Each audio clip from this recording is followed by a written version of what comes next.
Hi అండి. ఈరోజు మనము చెక్కలు చాలా టేస్టీగా కరకరలాడుతూ రావాలంటే ఎలా చేయాలో చూద్దాము.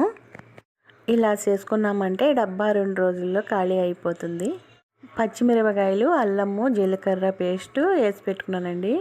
మిరియాలు కూడా 2 ప్యాకెట్లు వేసుకున్నాను. కరివేపాకు శుభ్రం చేసుకొని సన్నగా కట్ చేసుకుని పెట్టుకున్నాను. పచ్చెనపప్పు అండి, రాత్రి నానేసేసుకున్నాను. పొద్దున్నైతే మళ్ళీ రాలిపోతాయని పప్పు బాగా నానాలండి. బాగా నానిందంటే మనం పూరీ ప్రెస్తో పొత్తుకున్నప్పుడు అక్కడే పగిలిపోయి ఉంటుంది, కానీ బాండ్లీలో పడదు. చెక్కల్లో ఎనపోసేసుకున్నామంటే చాలా టేస్టీగా ఉంటాయండి. చూడండి, మా అత్తగారు 1/2 కేజీ పైన ఎనపోసేసేసారు. చెక్కల్లో ఎన్నపూస, పచ్చెనపప్పు 2 పండినాయంటే చెక్కలు ఇంకా అదుర్సే. పెసరపప్పు వేసుకోవచ్చు, కానీ అండి అంత రుచి రావు. పచ్చిశనగపప్పు పంటి కింద పడుతూ చాలా టేస్టీగా అనిపిస్తుంది. మీరు కూడా శనగపప్పు వేసుకోండి. సాల్ట్ నేను పచ్చిమిరపకాయలు మిక్సీ పెట్టేటప్పుడే వేసేసుకున్నాను. తర్వాత మనము పిండిలో చూసుకుని వేసుకోవచ్చు. అన్నీ వేసేసాక పిండి ఇలాగా కలిపేసి పెట్టుకుందాము, నీళ్ళు వేయకుండా. పిండి అంతా కలిపేసుకున్నాక ఒక చిన్న గిన్నెలోకి మనము ఒక 4 గుప్పిళ్ళు పిండి వేసుకొని కొద్దిగా కలుపుకుందాము. పిండి అంతా ఒకేసారి కలుపుకున్నామంటే పిండి నానించిపోయిందంటే చెక్కలు ఎర్రగా వచ్చేస్తాయి.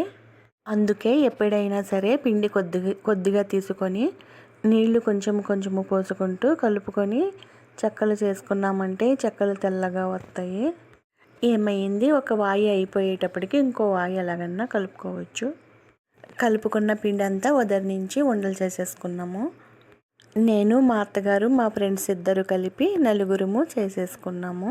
సంక్రాంతి పండగ వచ్చిందంటే చాలు మా ఊళ్ళో అందరము ఒక్కొక్కళ్ళ ఇంట్లో 2 రోజులు పిండి వంటలు చేసుకుంటాము. చాలా సరదాగా కలిసిమెలిసి చేసుకుంటాము. పెద్ద బాండీ పెట్టామండి. వాయికి అందమని 2 పూరీ ప్రెస్లు పెట్టి ఇద్దరు కలిపి ఒత్తేస్తున్నారు. ఒత్తిన అప్పడాలు పేపర్ల మీద వేసుకొని పేపర్ ఎత్తి బాండ్లీలో పోసేయడమే. 4 వేయాలంటే చాలా లేట్ అవుతుంది, అందుకని పేపర్ అంతా ఎత్తేస్తాము బాండ్లీలోకి. ఎలాగైతేనే వాయి అయ్యేటప్పటికి వాయి చాలా స్పీడ్గా అందించారు మా ఫ్రెండ్స్ ఇద్దరు. చాలా చలాకీగా ఉన్నారు అమ్మాయిలు. నేనైతే పొయ్యి ముందు బాండీ కాడ కూర్చున్నాను అప్పడాలు వేయించడానికి. చూడండి ఎలా వేపిస్తున్నానో.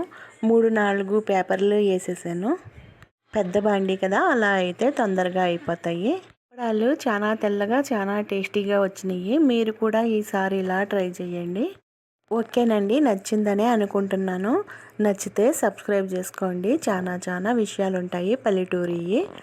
లైక్ చేయటం మర్చిపోకండి, షేర్ చేయండి.